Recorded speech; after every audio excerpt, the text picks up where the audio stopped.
ថ្ងៃមួយនៅរដូវក្តៅសត្វនៅក្នុងវាលស្មៅសាវ៉ាណា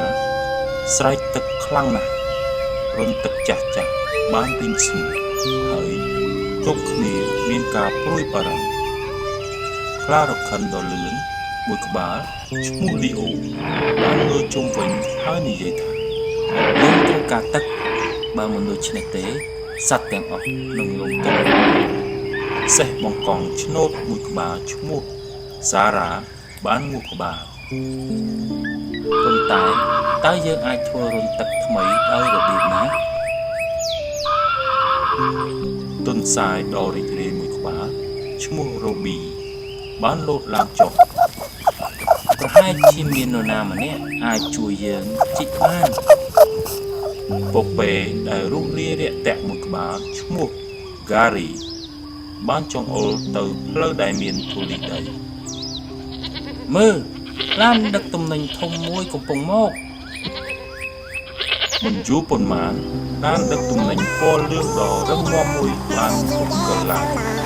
ឈ្មោះរបស់វាគឺ Tucker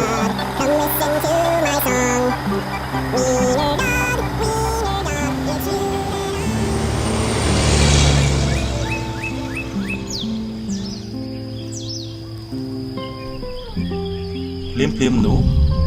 ក្រពើឆ្លៀសវៃមួយក្បាលឈ្មោះកូឌីបានរំកិលចេញពីភក់ខ្ញុំស្គាល់កន្លែងក្រោមទឹកដែលទឹកហូរ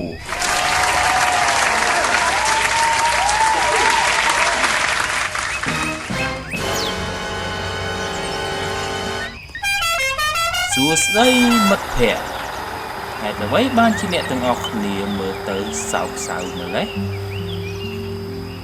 សត្វទាំងនេះបានពន្យល់ពីបញ្ហារបស់ពួកគេ Tucker គិតមួយសន្ទុះខ្ញុំប្រហែលជាមិនអាចជីកដោយខ្លួនឯងបានទេប៉ុន្តែបើយើងទាំងអស់គ្នាធ្វើការជាមួយគ្នាយើងអាចបង្កើតប្រភពទឹកថ្មីមួយបាន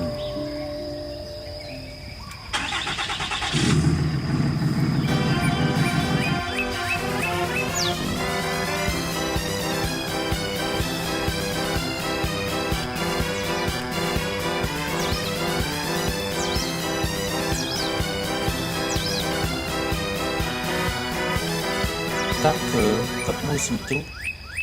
ក៏ខលទៅរកសម្លាញ់របស់គេមកជីកដើម្បីឲ្យមានប្រភពទឹក Help me out here. Okay ពេលនោះសម្លងរបស់គេក៏ទទួលយកព្រមហើយមកជួយក្រុមការងារទាំងអស់គ្នាដើម្បីជីករកប្រឡាយទឹក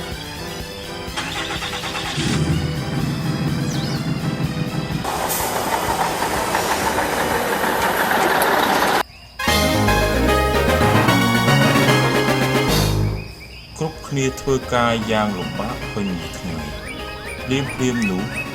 ផុនឌីបានស្រែកថាខ្ញុំឃើញទឹកហើយអូតូចមួយបានចាប់ដើមហូរចេញពីដី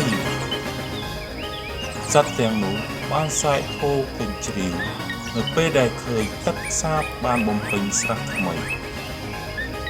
យើងបានធ្វើវាហើយរណ្ដៅទឹកនេះជារបស់គ្រប់គ្នាហើយយើងបានធ្វើវាជាមួយគ្នាការងារដ៏ល្អបំផុតគឺជាការងារដែលមិត្តភក្តិធ្វើជាមួយគ្នាចាប់ពីពេលថ្ងៃនោះមកសត្វទាំងអស់មានទឹកស្អាតច្រើនហើយពួកវាមិនដែលភ្លេចពីរបៀបដែលធ្វើការជាក្រុមបានជួយពួកគេបង្កើតប្រភពទឹកថ្មីដ៏អស្ចារ្យ